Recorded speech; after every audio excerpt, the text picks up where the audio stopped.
Hello there. Today I'm in an alternative tasting area in my house in Pu'er City. This is the place where I usually prepare the orders. You can see there are lots of boxes with lots of tea here, and I also like to come here to read and have some quiet time. So I don't often brew tea here. Actually, yeah, it's been a long time I haven't brewed tea here, but today is a good occasion because we just received our new autumn 2019 teas from the factory, from the pressing factory. So these cakes were pressed 3 days ago, okay, and then they went through a low temperature baking to get them dry. I made especially sure, I made clear to the factory that I really wanted that low temperature drying, because I think last spring they pushed the temperature too high, which is understandable when they are in a hurry to get the tea dry to press more tea every day.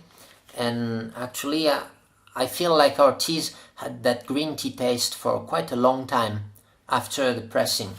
So I didn't like that, so I really made clear to the guy there that we should have low temperature this time. So these are two Jingmai teas. So this is the Gushu and this is the Shengtai. This year we gave them name. So this one is called Jingmai. It means like the quietness of autumn, okay, something like that. And this is Lawasa. This is in Dai, and it means autumn tea. So that Lawasa is our Shengtai, and this one is our Gushu from autumn. On top of that, we've pressed 3 other cakes.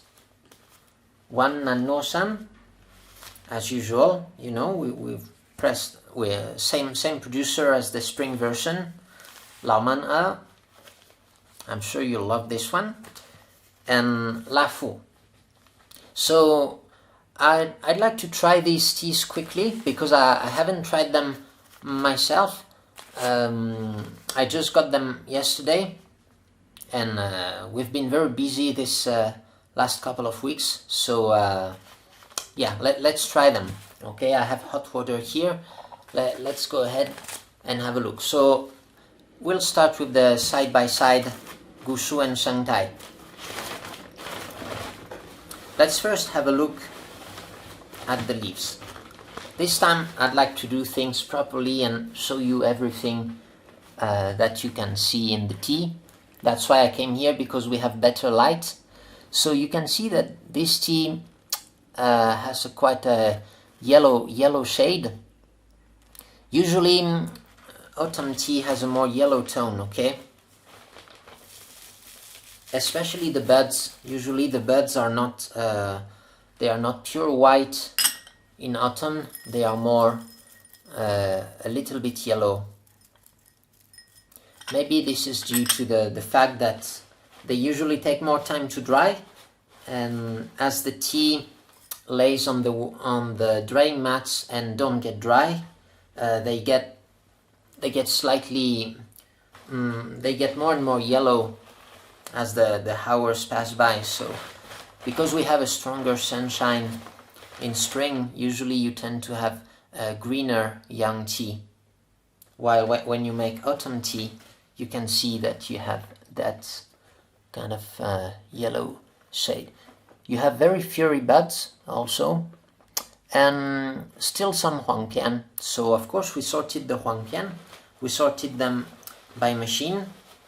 That was for the Gushu, that was 30% of the tea. 30% of the mouthfeel was huangpian.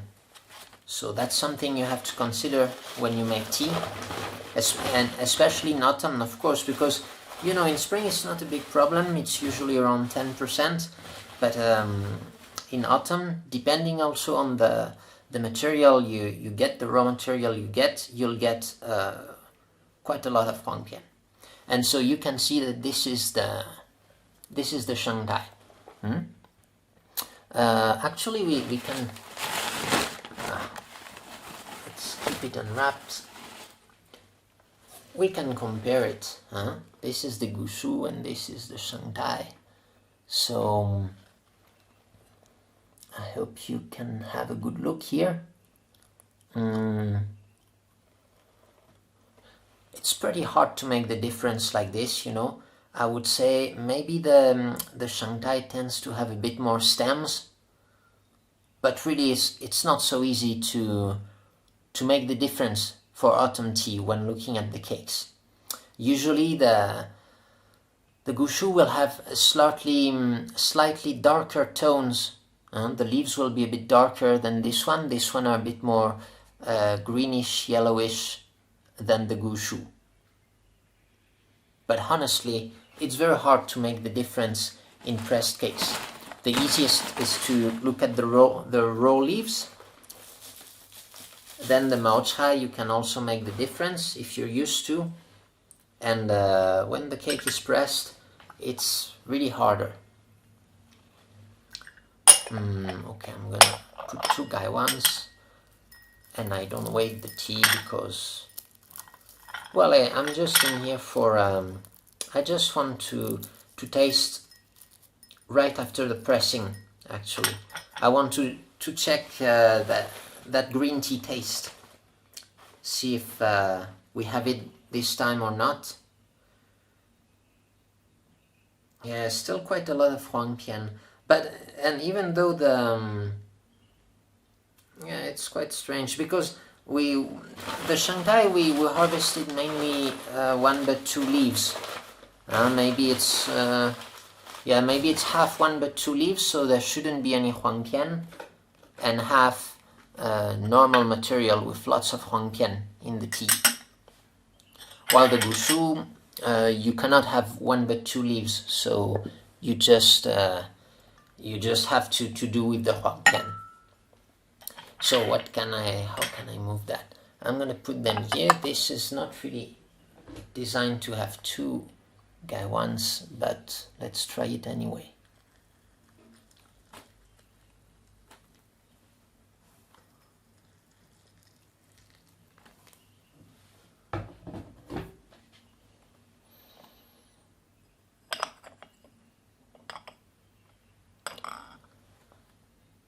You know what, maybe you'd be more interested in seeing the leaves, so I'm going to reposition the camera so that you can see the leaves.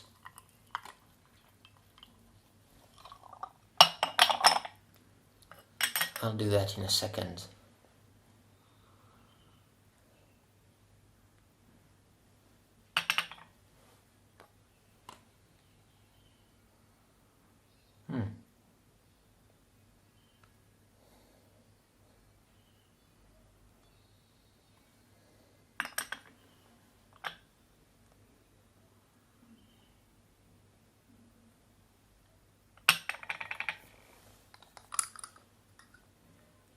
Okay, let me reposition that camera.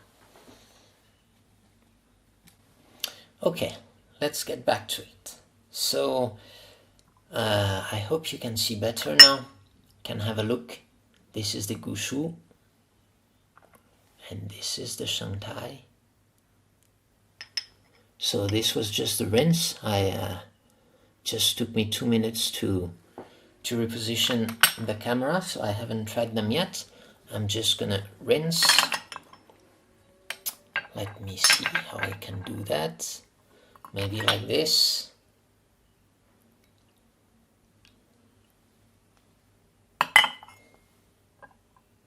Yeah, let's preheat them a little bit. Reheat the water.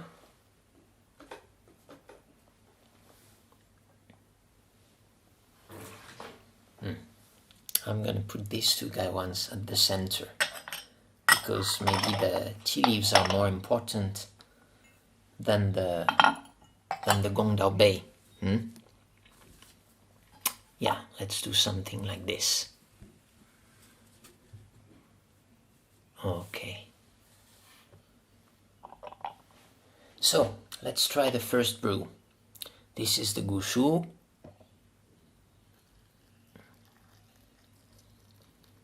So already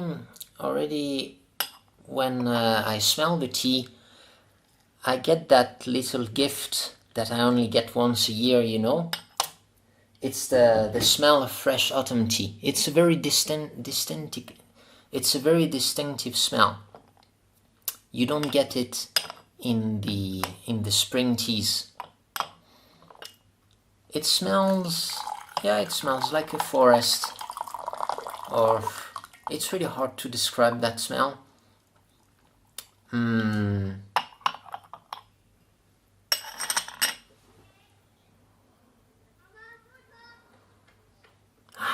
Yeah, and I think it's even more present in the Shengtai actually. Maybe it's due to the buds, but it's definitely something that you can experience with young autumn pu'er tea.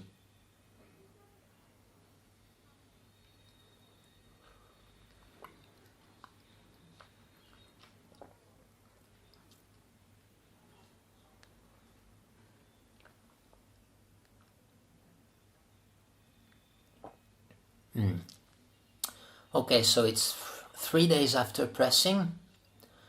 The tea hasn't recovered too much. Like, you can say the taste is a little bit bland compared to what it's gonna be in a couple of weeks or what it was before. But that's normal. You don't have that overly green taste now. So the fragrance is a bit smothered, but the mouthfeel is here. Yeah. You can get the punch from this gushu.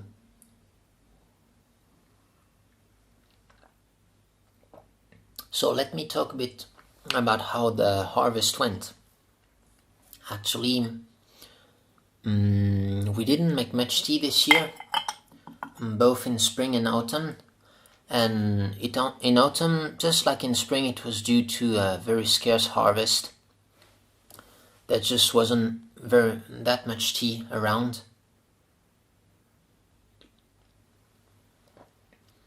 Well, it's also because we don't do the early autumn harvest.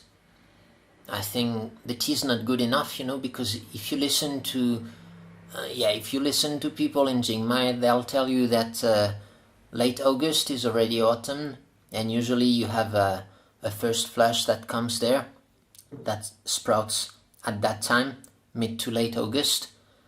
But I think it doesn't taste that good. There's still a lot of rain at that time of the year, even though this year there wasn't that much. But at that time we were in pu'er.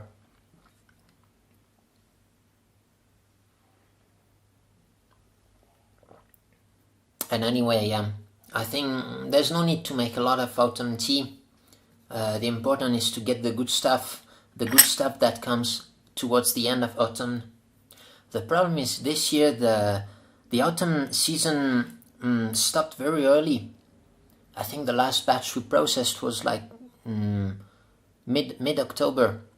Usually we can last until early November, but there, I think we made most of it in mid to late September, then a little bit in October, and that was it. So we have almost nothing, less than 100 kilo.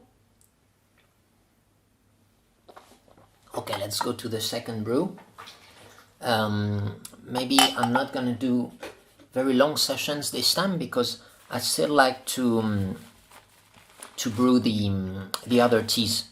So what we could do actually, you can have a second look at the leaves, and here you can see more clearly that the gushu that's here is of a dark green shade. Well, it has darker green than the Shengtai. The Shengtai is a bit more yellowish, a bit reddish. And this is really due to the difference in color of the raw material. Because the tea that grows in the forest, the gushu, has to produce more chlorophyll to make up for the lack of direct sunlight. There are shade trees too in the Shengtai, in the natural tea gardens, but the shade is not as heavy as in the ancient tea gardens. So that's why they are more yellowish. And can you see a few red stems? Yes, there are a few red stems, which is okay in autumn. I would say, well, I would say in autumn you can't avoid having red stems. Maybe if you don't have red stems, that would mean you process the tea very, very green. It's just a balance. There shouldn't be too many of them.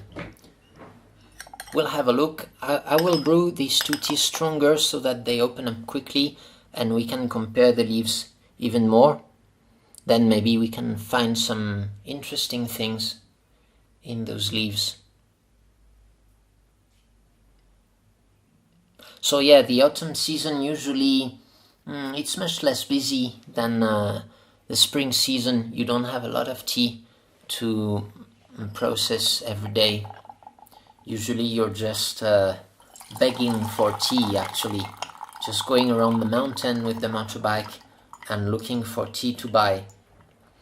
And yeah, really this year we didn't, like the Gushu, we only sourced our own garden and the Iban garden. You know that I made those single cakes, those 100 gram cakes of Iban garden. I think that's a really good garden. I'm really a big fan of Iban.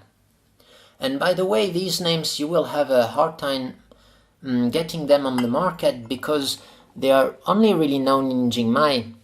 Like these are the Dai name, you know, like Wongbo, Wongbo, Mongguo, Iban, Guangjing, all these little names, they are Dai names, and they make a clearer separation of the big area of the ancient tea forest. Okay, usually you'll just hear about Dapingzhang, but yeah, Dapingzhang among the locals is subdivided into about 10 different gardens.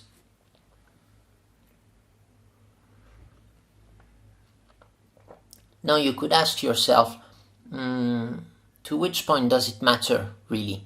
Like, how far should we go into accuracy, into sourcing leaves from a specific garden, or even from specific trees, you know? And we again come back to the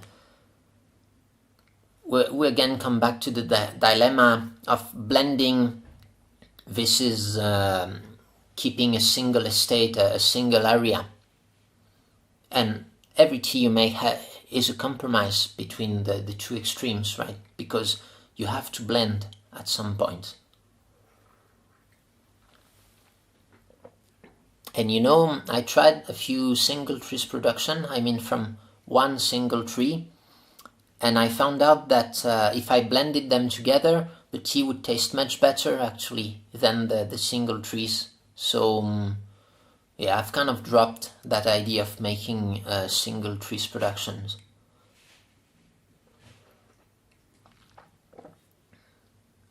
Because it doesn't bring much to the taste. Usually they are very unidimensional or something like that. They tend to be a bit more simple, even though they still get the good feel, the good stuff. But I think if you blend several big trees of equal size together, then you keep that good punch the tea has, and you get more overall complexity due to a difference in flavors and stuff. Because remember that most of the tea trees in Yunnan are reproduced by seeds, which means that each tea tree has its own DNA, its own genetics, which is much less common in other areas where teas are more likely to be clones. Okay, like if you want to make good oolong tea with a very specific taste, you have to use clones. You know, like Tie Guanyin, it's a cultivar. So all the Tieguanyin comes from the same genetics, the same tree. Then you'll have Qingxin Oolong in Taiwan, though I think they have 3 varietals, if I understand well. They have 3 varietals of Qingxin. Then you have all the Yancha, all the Dancong. These all come from clones. And generally speaking, in the tea industry, the clones can be more productive. It's just that usually they are less resistant against pest and disease.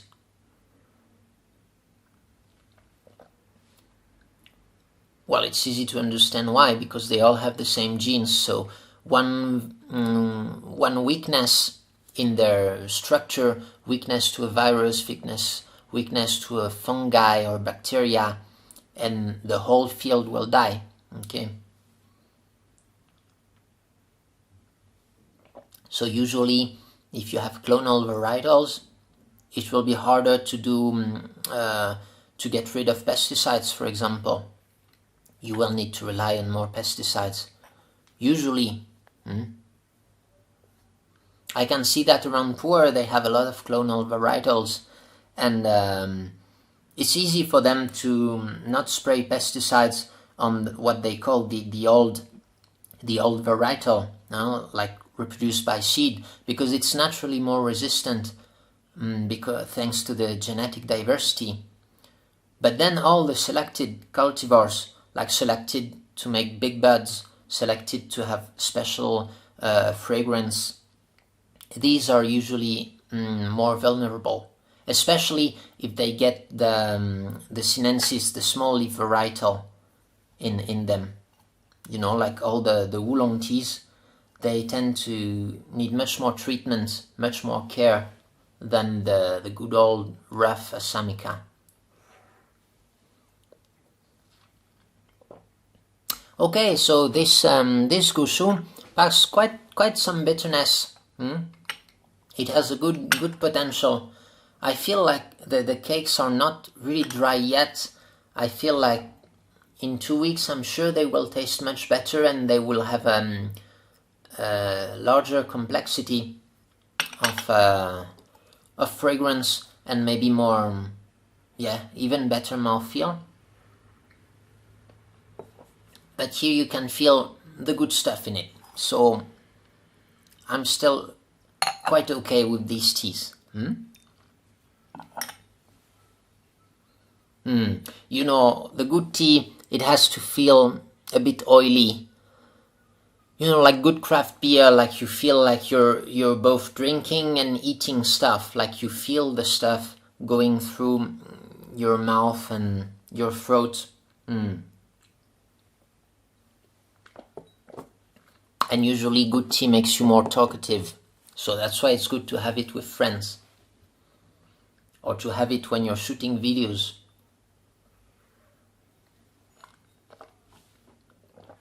But when you do that side by side, it's clear that the Gushu has more stuff.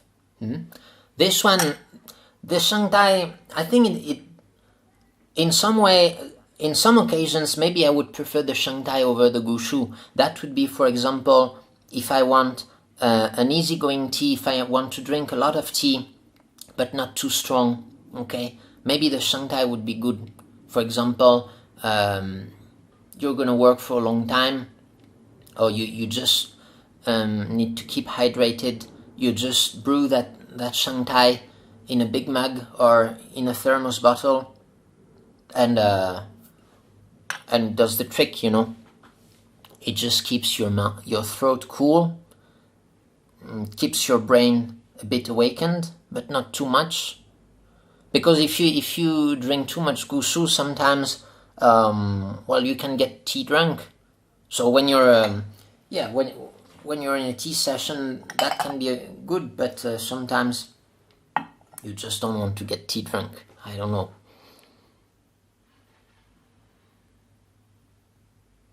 Though I must say most of the time I drink Gushu, but sometimes I drink the Shengtai. Maybe 70% Gushu, 30% Shengtai.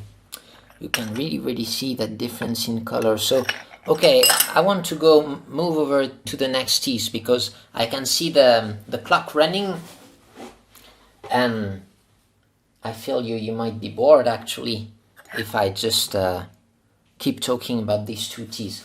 But before that, I just want to show them to you like this. So yeah, it's a bit of a waste of tea because we could have brewed them much more. Okay, so you can see not so much red stems, actually almost no red stems at all. You see like a red and stuff would be something like this, but you can see that most of the tea, most of the tea is not red in the Shengtai, so that's cool. I'm happy about this.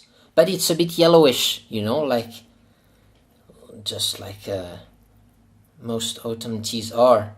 So yeah, also why are they yellowish? Okay, it's partly because of the raw material, but why is autumn tea...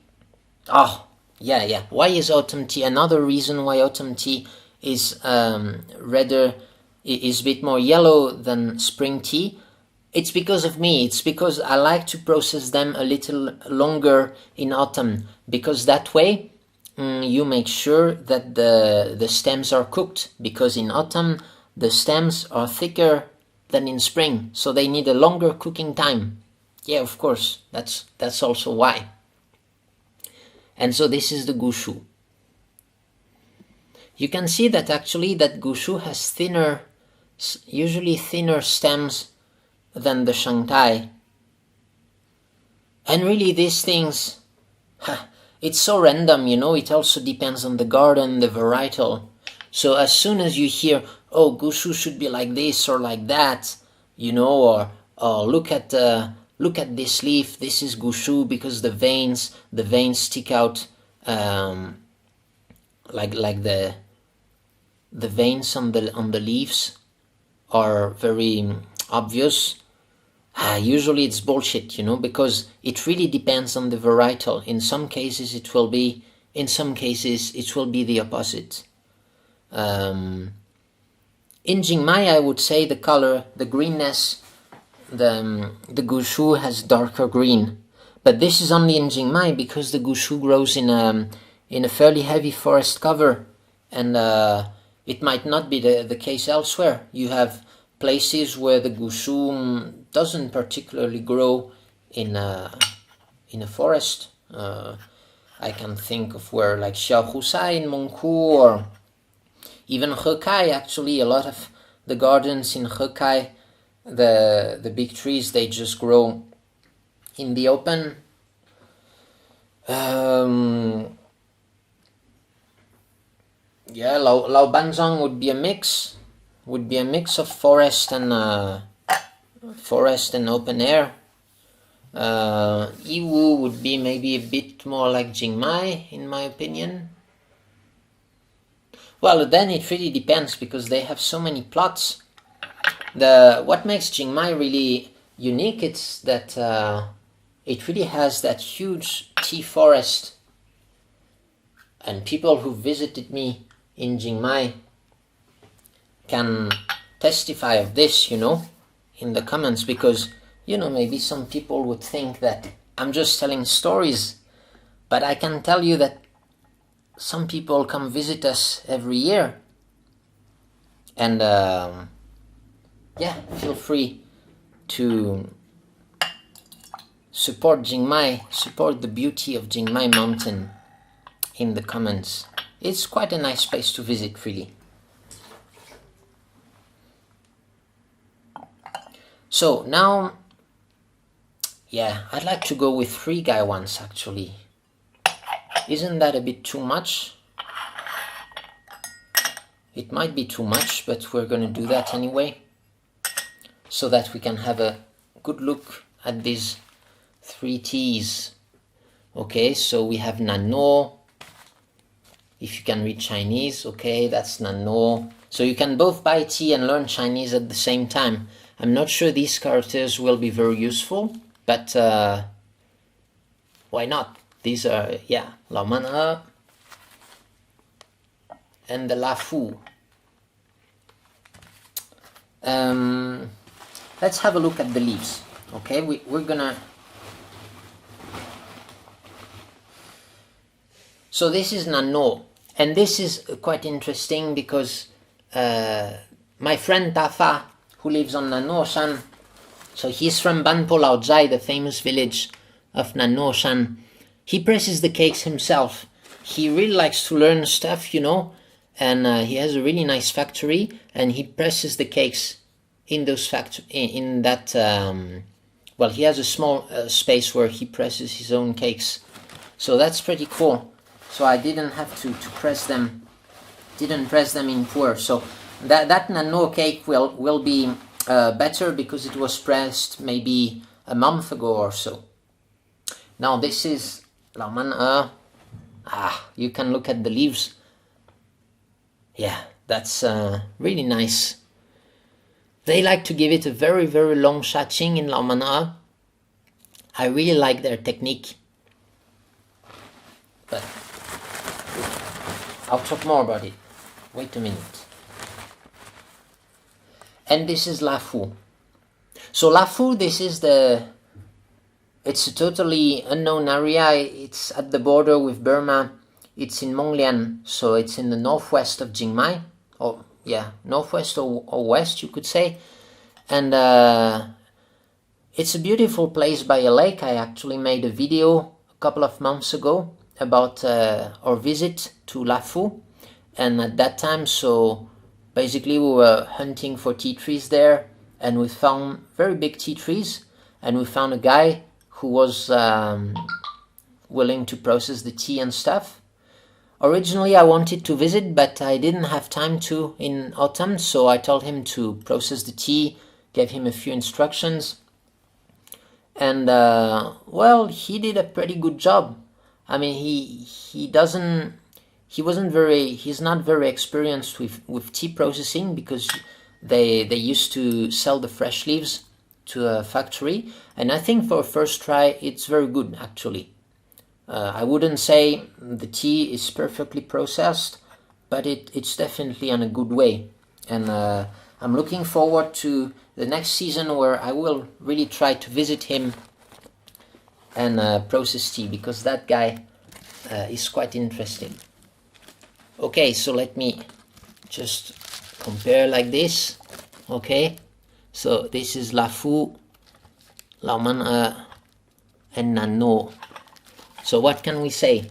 Clearly you can see that this tea has a darker green than these two. Okay, this one is the most yellow one, which indicates, I would say, a longer processing time for these, and that would be true especially for Lao Man E. Usually they process it like 40 minutes. Oh, and maybe we can look at the size of the leaves. So yeah, Nannuo has fairly big leaves actually. I would say that the smallest ones might be that Lafu. Don't really know about the varietal there because we have no information on those old tea trees. Lao Man E also has big leaves, of course. Lao Man E and Nannuo. Lao Man E is supposed to have slightly bigger leaves, although as I understand their Shengtai has bigger leaves than their Gushu. So, and this is the Gushu. Yeah, of course these three are Gushu, huh? Okay, so let me put them in the Gaiwan and I will keep talking. Okay, so that Nannuo, pressed by my friend Tafa from Banpo Laozhai. So Banpo Laozhai is the most famous village in Nannuo, and I think it could be, well, because they have the king of the tea trees there, and also because they have a really nice view of Jinghong, of the capital of Sichuanbana. So usually people take a day trip there. They don't really stay in the mountain though. So you could think that the price of Nannuo tea is higher because of tourism and higher than other mountains, And it can be true to an extent, I would say, especially for the cheaper tea. Maybe not so much for the Gushu, because usually tourists won't really buy the Gushu. Well, they think they buy the Gushu, but they don't buy the Gushu. That's the thing. No, usually they sell their cheap tea to tourists. They date tourists and sell the good tea to rich people in Guangdong or Beijing. It's usually how it works. You know, and if you go to Jingmai, like for example, some friends tried to sell tea to tourists, and it really doesn't work actually, because they just want a cheap tea, or well, you can think that most of the tea tourists who visit the mountains, they are not really big tea enthusiasts, or not really big tea buyers. Of course, it depends. During the spring, of course, you have the serious buyers who come to the mountain, and you will give them the good stuff. The good stuff that usually they will have booked in advance, because good tea sells out quickly. And it depends on the mountain too. Okay, like Nannuo has a lot of tourists. Interestingly, Lao Man has these tourists, but they usually don't stay. They don't stay in the village. And Lao Man, they don't make their own brand of tea. Okay, in Nannuo you see a lot of people pressing their own brand, but in Lao Man we didn't see any farmer pressing their own brand. They say they prefer to sell the mouthfeel to people in Monghai, simply because it sells well. And when we went to the village, actually I wanted to buy more of this, but I could only get 5 kilo because all of his teas was sold out. And apparently the buyers, they come every day. They come like at least every week, you know, and will take the tea. They will take the good tea from the farmers, so they don't feel that need of building their own brand. But anyway, I shot a lot of footage from Lao Man of our trip, and I just need to edit the video, and I will tell the story. I have lots of info now on Lao Man and that Lafu village, so I told the guy to make the tea himself. This is really big, very big trees, but we didn't see many of them. Now I have well, what is quite surprising is that it was growing, the big trees we saw were growing in a cornfield, okay, which means that they really don't care about those trees, you know, they don't sell. So I'd like to maybe start a bit the business there, the industry. Of course, it's not a big industry. They only have a few tea trees, maybe a couple hundreds. So,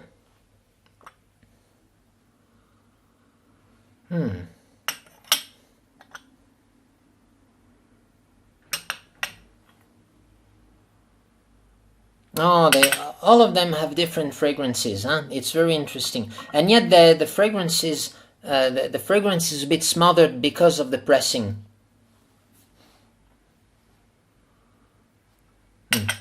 A bit more fragrance in the Nannuo because the pressing was made about a month ago, or at least maybe 3 weeks, something like that.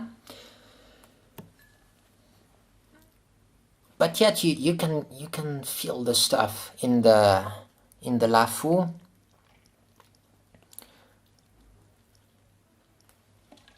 Okay.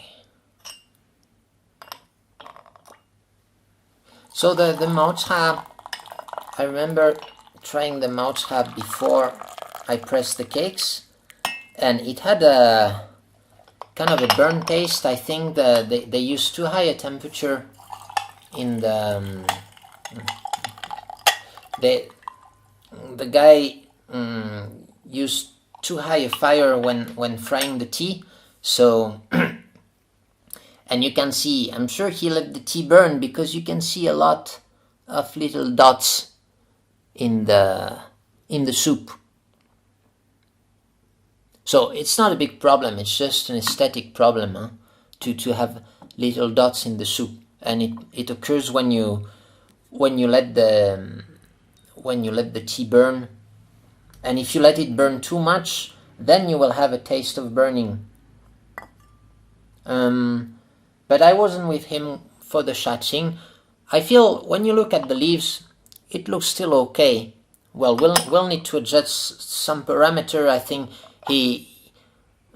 what I'll tell him, because you can see some burn spots on the leaves too, I'll tell him to, well, I'll go with him and process some tea, but I would like to have a slightly lower fire, maybe more tea in the wok, and longer time.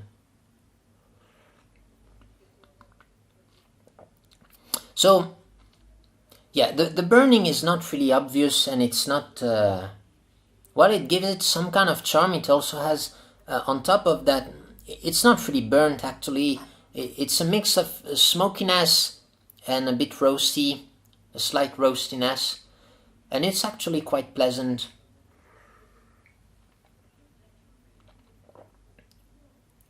So yeah, by the standards it could be like a processing defect, you could say, but it still has some charm. I like it. And the thing is, I was really impressed with the tea of this tea. Or I don't know, I also feel the stuff in that tea.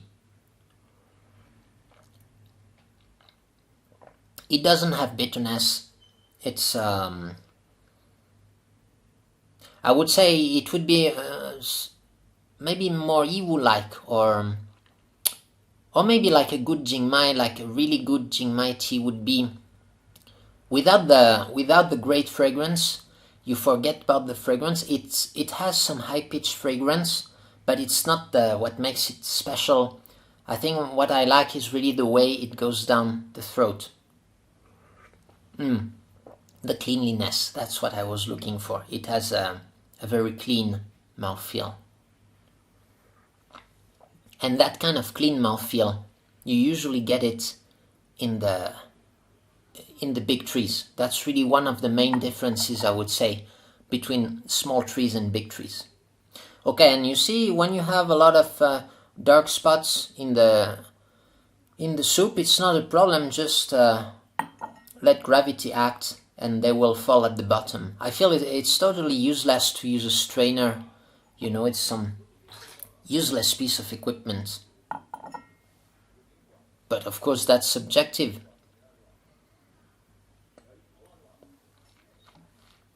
Oh, you see, I couldn't stop myself from drinking it. I was supposed to try the 3 teas, and I finished this one. Okay. The Lao Man E now.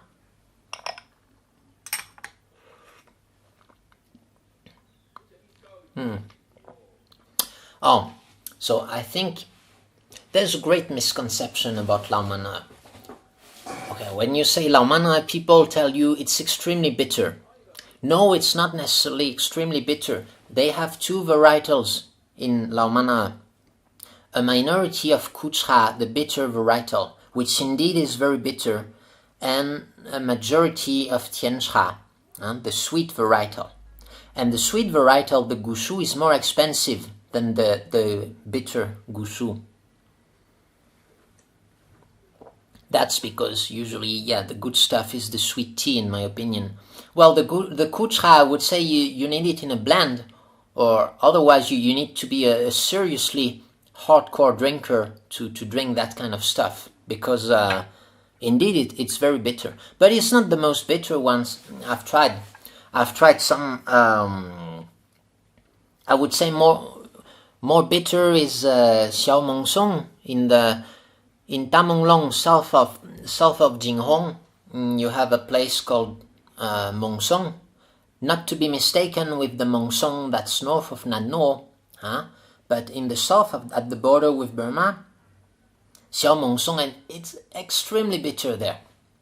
But it's not the worst. I mean, this one is almost undrinkable, but you can still swallow it, and not die. But then, my friend Anna from Kinar Tea in Laos, she gave me a tea that was from Luang Nam Tha, so from the north of Laos, if I remember correctly. That tea was, honestly, it was more like poison than tea in the way, like that bitterness was just crazy, just too much bitterness, to the point like you feel it's dangerous for your body. I'm sure it's not, but that's how it felt at least. But anyway, Anna has very good tea. You can check her website, Kinar Tea. She sells tea from Laos, and she really has very good examples of tea from Laos. Very interesting places. We hope to get more tea in Laos this year. I wanted to have an autumn harvest of Laos tea, but I wasn't satisfied with the tea they made in the workshops in the small tea factories we set up. So I said no, we're not going to sell that tea. I have them at home actually. I could sell them, but I don't want to show that Laos tea to people as the first experience. If you try these cakes, I'm telling you, yeah, this is Phong Sali tea. Yeah, it's a bit shitty. So I don't want you to have that bad view of Laos tea, because they truly have very good tea. But let's get back to that Lao Man E. This one is also an excellent tea, really. I think what makes good Lao Man E tea is the sweetness. It's not the bitterness. When you think about good Bulangshan tea, you should look for that very heavy sweetness that goes and expands slowly but surely, like a heavy tank, just rolling on your mouth and going further and further. And then the deep Huigan. Sure, you have these are powerful teas, and the Lao Man E is a powerful tea. The misconception is that it's powerful because it's bitter. No, it's powerful because it has a strong chachi, strong sweetness, and yeah, it's supported by some bitterness, but that bitterness, unless it's kucha, in Tian Cha the bitterness is moderate high.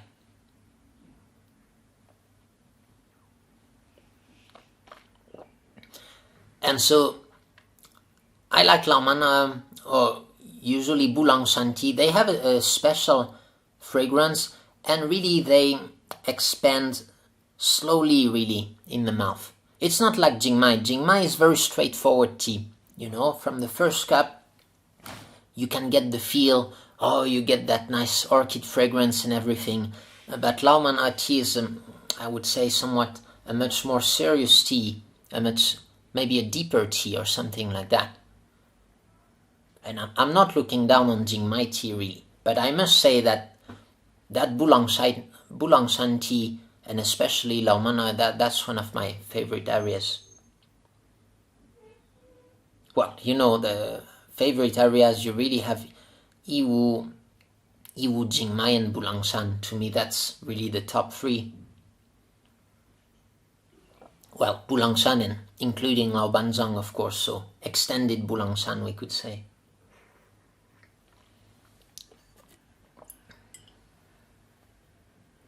And we have that Nannuo tea, which has cooled down a bit because I'm talking too much. And this one is balanced, I would say. It's very professional. It's a professional tea, really. Because Tafa, that guy on Nannuo-san who makes the tea, he's really conscientious, I would say. Very professional in his way of making tea. And his leaves always look very good. You know, there's no aftertaste.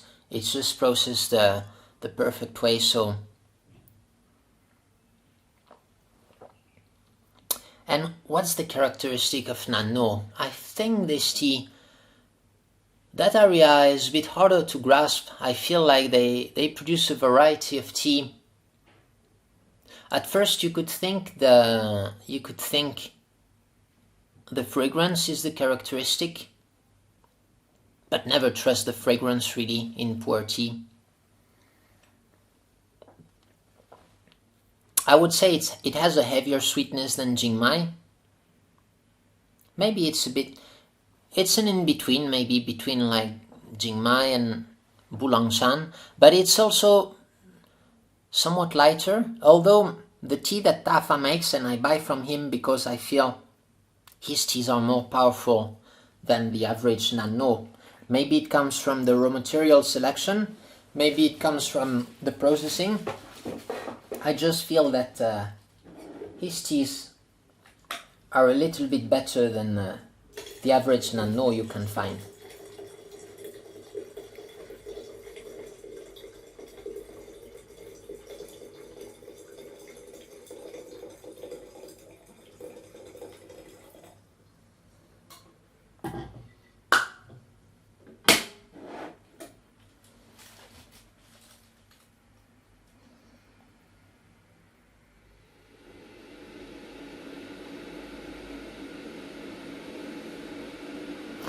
Yeah, in this tea you can smell the smokiness that's mixed with some kind of minerality. So I like that. I wouldn't call it burnt really.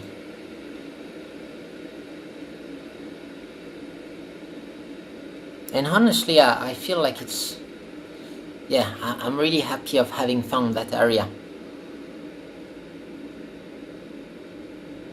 I couldn't even say, maybe that kind of smokiness, sometimes you can find it as a natural taste in some gardens, especially when they have a wild genetics, like in some areas they are not like purely Assamica, they can be a bit wild tea trees, but this one doesn't look like wild tea trees really. But some kinds of wild tea trees have this kind of smoky fragrance, which is not smoke probably. So when we visited Lao Man, I can tell you that all the tea we tried there was very well made. You can see that they are professionals in Lao Man, and there's an explanation to this. All of the tea we saw was handmade. Like, we didn't see any shatching machine in Lao Man, which is quite impressive, considering they have a lot of tea to process. Let's say per household, they have much more tea than in Jingmai. They have larger areas, and yet they only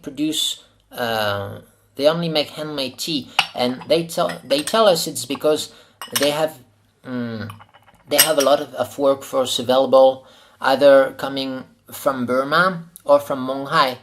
And it's easy for the guys in Monghai to find, it's easy for them to find professionals in Monghai. Sorry, the battery went dead, so I had to recharge it, and the card was full. So we're now about half an hour later. I haven't touched the tea, and you can see how the tea soup has turned a bit red in all of the 3 teas, and this is simply due to oxidation. Okay, so there are polyphenols in the tea soup, and when you release them, put them in contact with air and in a liquid, they are much more active, and within half an hour they can change color noticeably. And you can say about the same for the leaves. So when you're comparing different leaves, try to brew them at the same time, otherwise you won't be comparing the same shade of red, of color. Okay, you'll always have a bit of oxidation if you leave tea for some time. So let's just go with a few more brews of these.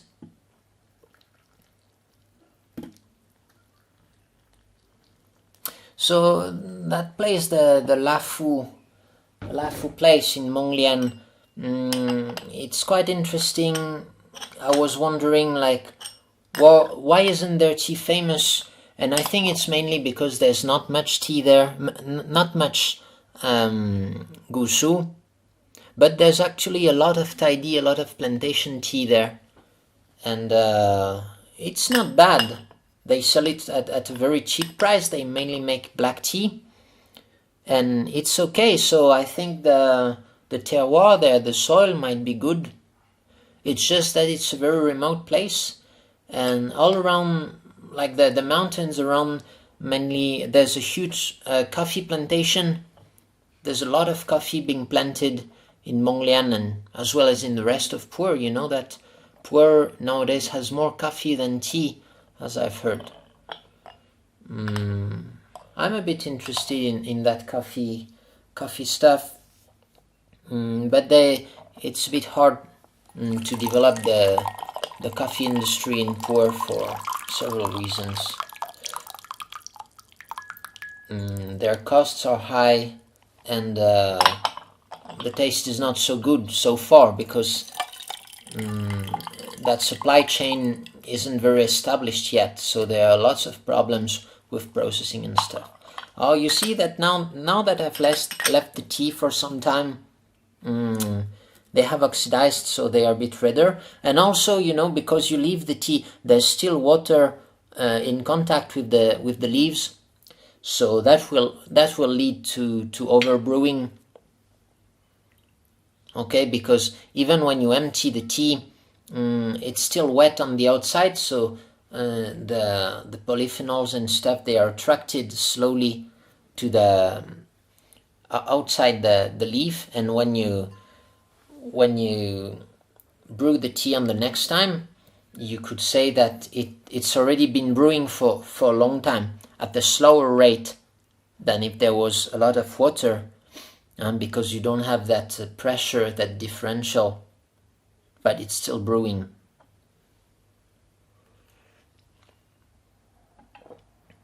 So that's also why, the steeping times, it's a bit bullshit too.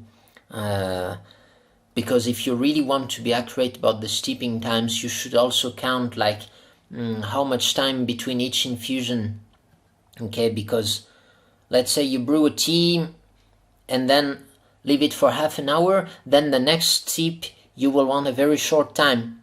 Okay, just like I did here. Actually, I didn't brew them long, and it tastes like they've been brewed for a long time, simply because they have been brewing without water in the gaiwan.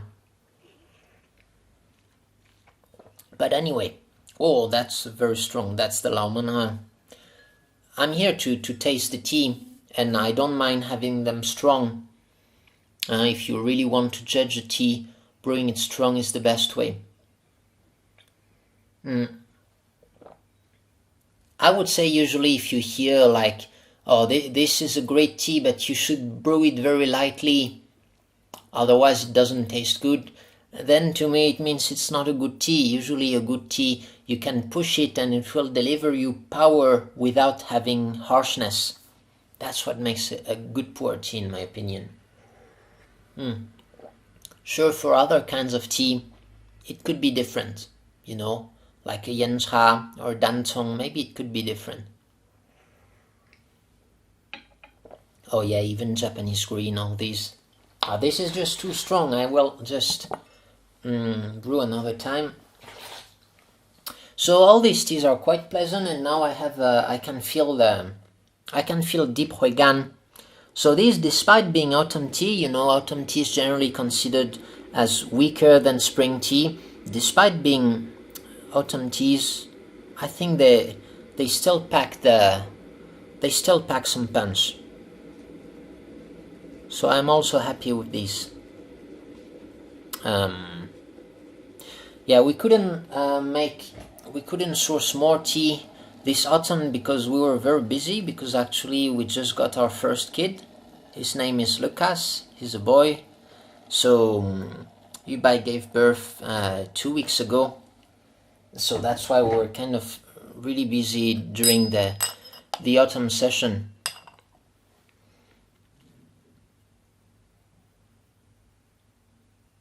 But it's all good now. Now the winter is coming. The kid is doing well, is growing up, not crying too much. And I have the car, and I hope that I can take advantage of the winter to explore a few more tea areas. During the winter, we don't have much. We don't have tea at all. But we have good weather. People are not too busy, so it can be a good time actually to explore the tea mountains. Yeah, let's get back to this one. You can see still a little bit of broken leaves and those dark spots. If you see dark spots, usually it's a sign of handmade processing. You won't have dark spots in a machine made. But you can see that the Lao Man doesn't have many, and this one neither does this one. Oh, also when you see, so these dark spots are just an indication of burning. Also, when you give it a very strong rolling, especially if the tea doesn't cool down before being rolled, then you will have a lot of particles floating in the soup. This is just cells, pieces of leaves that get teared apart during the rolling. So that's why it's important to let the leaves cool down before rolling. If you roll with a machine, you have to cool them down. Well, they have to be cold. If you roll them by hand, they have to be warm.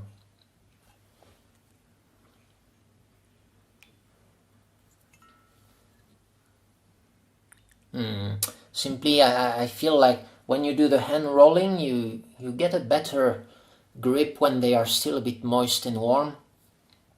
And the treatment when you roll is not as violent on the cells as the machine.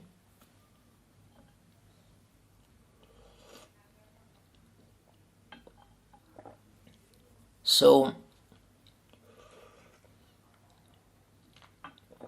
even though we don't have many teas this autumn, I'm quite happy about each of them because they each have their own distinct profile.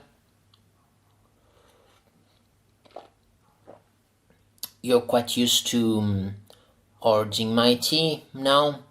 I think 2019 generally has been an excellent year in terms of quality. We don't have many cakes. But if you want to store them, I'd recommend 2019. I would bet on this year. Then I would say the Nannuo is the most balanced of these. Now, but of course, if you got the spring version, maybe you want to try other teas, or you can use them as a comparison. It's just a balanced tea, very sweet. I hope it will develop more fragrance as it will age. As far as an autumn tea goes, it's still quite powerful, I would say. I haven't done the side-by-side tasting with the spring one. Maybe I'll do that later. Now that Lao Man, I'm really a big fan of Lao Man, and especially their autumn tea, because Lao Man tea is so powerful that you could say the autumn tea is almost even better balanced. Like the spring one can be pretty strong, and autumn tea is a bit milder, but still stronger than average. And you really get that sweetness. I would say that's the key. If you like heavy sweetness, then go for that Lao Man. We only have 14 cakes. We only got 5 kilo of this. And the Lafu, I would say it's the most interesting one because it's an area you've probably never tried before. I never tried it before, and I'm quite happy. If you like clean and good chachi, clean tea, yeah, you get that kind of purity in that tea. despite having the that kind of smoky taste, which can be also good for some people. I kind of like it in that tea, but some people will not like it. But mainly it's the cleanliness in that tea. So more about the tea, the body feel. Yeah, so I think we can have a last look. So yeah, now it's a bit skewed because the leaves have turned a little bit red.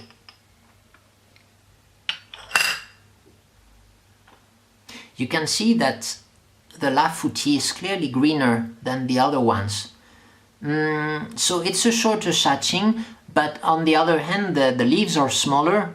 So to their credit, like you shouldn't really give a long shaching like in Lao Man E or Nannuo, because Nannuo and Lao Man E have bigger leaves. No, you should give it a bit like Jingmai. So if you compare the Jingmai Gushu with the Lafu Gushu, we get a somewhat similar tea. And so that's why I'm quite impressed, because well, I feel like for a first try he did a very good job. You have a few burnt leaves, like a few burnt spots on the leaves, but not that many. I'm still not sure where that smoky taste come from. It could be from the varietal, or it could be from the storage maybe. Maybe his house is a bit smoky because he has fire in his living room, so that could explain the smokiness. Or maybe some other factors. You can see that some leaves turn red like this. Well, you have a variety of color. I would push the shaching a little bit more.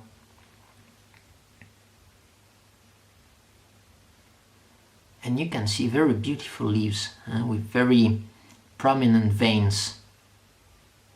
So they are quite pleasant to look at. The stems are not too big. And probably these big trees aren't harvested much, because you know, he told me like they really don't sell them that much. Maybe they harvest twice a year.